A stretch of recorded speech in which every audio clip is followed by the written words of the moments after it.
Tadi itu saya berkunjung ke daerah Dapuan ya, di belakangnya penjara Kalisosok Surabaya, daerah Jembatan Merah sana itu. Jadi saya ada janji sama tuan rumah dari rumah yang ada di situ, ya salah satu rumah di situ. Saya membawa satu tukang gitu untuk maintenance rumah, Pak. Jadi rumahnya itu sudah dikerjakan dan itu ada bocornya di pinggiran. Nah ini kayaknya ban-banan spandeknya itu yang bermasalah gitu ya. Kemudian saya bawa pakai pagi sama Pak Ilyas, tapi sebelum itu berkunjung dulu ke Mbah Sarimo karena beliau barusan saja operasi dan sudah pulang. Kemudian kita ramah tamah dulu tetangga gitu ya. Nah setelah itu saya berangkat sama Pak Ilyas ke daerah Dapuan sana. Kemudian dan di jalan itu lagi ada demo ya, dari Minggu 12 November ada demo untuk Free Palestine ya, dan saya mendukung itu Free Palestine. Israel yang memang kurang ajar memang ya. Untung aja nggak deket-deket sini, kalau deket-deket sini budal wis ya. Jadi oke lah, kita ke Dapuan, kemudian Pak Ilyas naik ke atas dan ternyata memang benar, jadi ban-banannya spandek itu menganga gitu ya, tidak ditutup. Nah kemudian saya sama Pak Ilyas minta uang ke tuan rumahnya. Bu, waktu itu bapaknya masih tidak ada di rumah, ibunya Bu, saya minta uang untuk beli aquaproof serat sama kuas gitu ya, sekalian dikerjakan.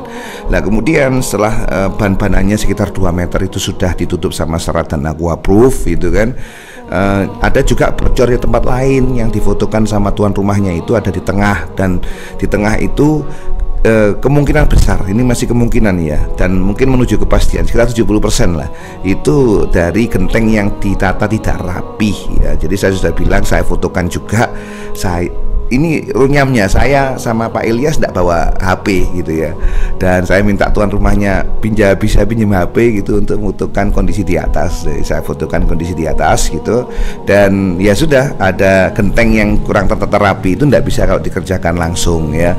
Jadi memang mungkin minggu depan kalau ada waktu itu baru saya kerjakan lagi gitu ya, karena hari Minggu karena memang tukangnya ready hari Minggu. Nah apa kaitannya dengan kos-kosan? Kos-kosan itu memang perlu maintenance. Jadi maintenance kayak misalkan handle pintu yang rusak, gembok yang rusak, WC yang mampet, septic tank yang penuh, kemudian sanyo yang rusak gitu ya, kipas angin yang rusak, apalagi banyak lah ya. Kemudian atap yang bocor, itu alhamdulillah hal yang major tidak terjadi di kos Umi Yayo. Artinya atapnya fine-fine saja. Kalau hujan juga masih alhamdulillah tidak ada kebocoran gitu ya.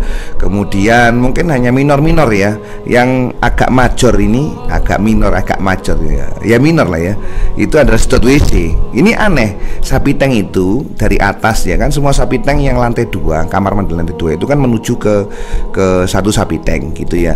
Itu 23 penghuni di atas itu ya, kalau buang air ya ke sapi tank itu, dan fine saja, tidak ada kerungkatan, tidak ada kepenuhan. Tapi yang bawah ini kok kerasa penuh, dan ini saya sudah minta tetangga saya untuk ngecek.